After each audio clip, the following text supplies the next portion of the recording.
What's up, guys? Welcome back to another episode of Tate Talk Sports Podcast. I'm here. I know it's been a long time. Um, Obviously, with school going on and senior year, I have been not having as much time to make these videos, but I'm here with a video today. And today's video is going to be about the NFL. Just a quick one, not really like the ones I was making last season about the predictions and everything. I just wanted to come back and make a video and put it out there.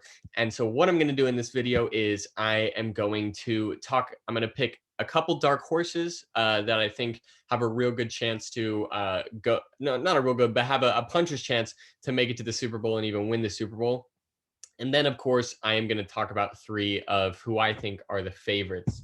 And I think there's a surprise in there that you may not see coming. So make sure you stick around for that. So, first, dark horses. The first team that I think is a dark horse is the Los Angeles Chargers. Now, last year they had a rocky year, but Herbert looked really good. And I think there's really three strong reasons I think they're a dark horse. I think their defense is very strong. They've got Joey Bosa. Derwin James, an excellent safety when he's healthy, and Linval Joseph is just a stud on the defensive line, all making their defense strong. It's not a star-studded defense, but it's a strong defense, more than serviceable.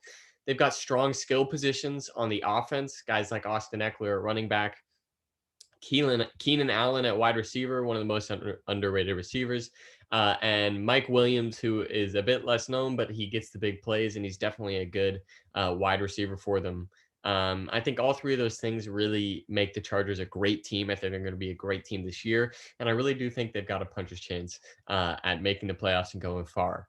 The other team I want to look at is a bit of an obvious one, but I still think it needs to be on here, and that is the Cardinals. Of course, they've got one of the stronger defenses in the NFL, especially their defensive line with Chandler Jones and J.J. Watt. Of course, they've got guys like Isaiah Simmons at linebacker and safety.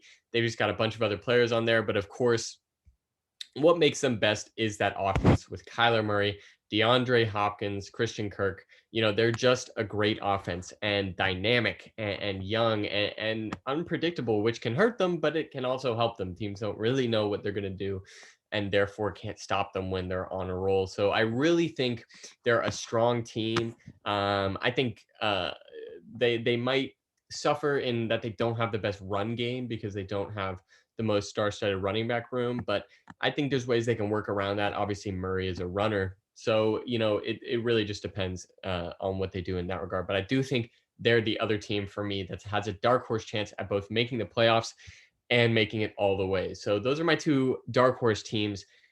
Getting into the favorites, who are the favorites for the Super Bowl this year? To me, there are three. One is probably an obvious one, and that would be the Chiefs. Obviously, the Chiefs having Patrick Mahomes, they've got Travis Kelsey, they've got Tyreek Hill, they've got Chris Jones, Frank Clark, the Honey Badger, Tyrann Mathieu. And of course, probably one of the most valuable things they have is a reworked offensive line. All these things make the Chiefs just as strong as they were when they won the Super Bowl a few years ago, just as good as ever, if not better than that team. So they really have a great chance. I think what maybe limits them and what maybe stops them from becoming the next Super Bowl champion is kind of a lack of run game. This is going to be a theme throughout all these contenders. For some reason, just a real lack of run game. They've got Clyde Edwards-Helaire, who's solid, Williams, who's solid, but they're not the best running backs in the NFL. They're not Christian McCaffrey. They're not Derrick Henry. They just don't have that dominant run game that sometimes you need in a game where you want to take the time out or you want to slow the game down and you just run the ball a few times. They really don't have that. And sometimes they get forced into passing. But when you've got Mahomes, Tyreek Hill, and Kelsey, that's really not the end of the world. So obviously, that's one of my contenders is the Chiefs. The next contender, another obvious one, Tampa Bay Bucks. Of course, the Super Bowl champions have to be in this conversation, especially when they brought their entire roster back verbatim. So what makes this team strong? I think everybody knows, but of course it's Tom Brady playing as good as ever, if not better than he ever has. Mike Evans at wide receiver, Chris Godwin at wide receiver. They've got Gronk at tight end. They've got a fantastic O-line, especially at right tackle. Devin White, one of the best linebackers in the league, still super young. Ndamukong Suh on the defensive line. John Pierre Paul on the defensive line. Vita Vea on the defensive line. Winfield as a safety, Levante David as a linebacker. I mean, their defense is so strong, especially against the run game. It's going to be so tough to run on this team with Vita, all those guys, their linebackers, they're just so strong. Where they are weak is at DB, and especially depth at DB. They've got guys like Murphy Bunting and Winfield, like I said, and guys like this. They've got 3, maybe 4 strong DBs, but beyond that, it's fairly weak. So if one get injured, or 2 or 3, especially if 3 get injured, they're going to be very weak at the back, and that's going to be tough to solve. So that's one of their weak spots. Another one of their weak spots is the run game. They've got Leonard Fournette, they've got Ronald Jones, they've got Giovanni Bernard, who are great, but they're not McCaffrey, they're not Derrick Henry. They're not going to have that dominant run game to run out the clock. Can that run game be dominant? I think it can. I think Fournette can be that guy, but he's not always. And I think that's going to be a bit of a limitation for them this year.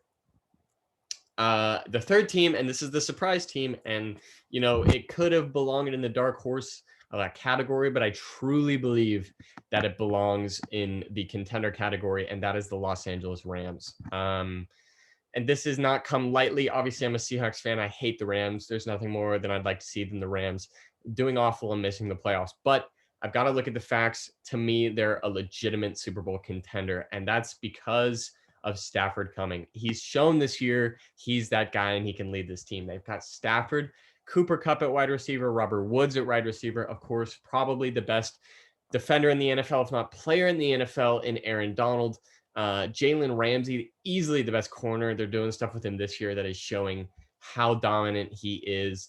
Darius Williams, another amazing DB, and of course, a strong O-line. I think all these things add up to give them a dominant defense, both on the defensive line and in the secondary. A dominant offense with their wide receivers and quarterback. Again, somewhat of a weak run game. They've got Darrell Henderson and a strong O-line, and when Darrell Henderson is playing, they're a strong run team, but he's often injured. So if that happens, they're vulnerable there. The other vulnerable thing I'd say is they're weak when Aaron Donald comes out of the defensive line. Now, you may think that that's not a factor, but a lot of times when watching the Rams, and I see it often, especially with the Seahawks playing them twice a year, as soon as Aaron Donald comes out of the game for rest, substitution, whatever it may be, a lot of the times the other offense starts to get going. And it's really nothing they can help. I think if anything, it's just a compliment to how good Aaron Donald is. But you may think it's not a factor, but I do think that it's going to affect them if he comes out of the game or gets injured. They're going to have a big problem. But that's really that. So again, my favorites are the Chiefs, Bucks, and Rams for this year. Remember that when one of those teams wins the Super Bowl at the end of the year. But that's really going to be it for me, guys. Thank you for watching this video. I know it's been a while. I will hopefully be making these videos more frequently as I get closer to the end of first semester and things like that. Thank you guys for watching. If you have any videos or topics you want me to make videos on, please let me know in the comments. I would love to read them. Otherwise, thank you for watching. Be sure to like and subscribe, and I'll see you in the next one.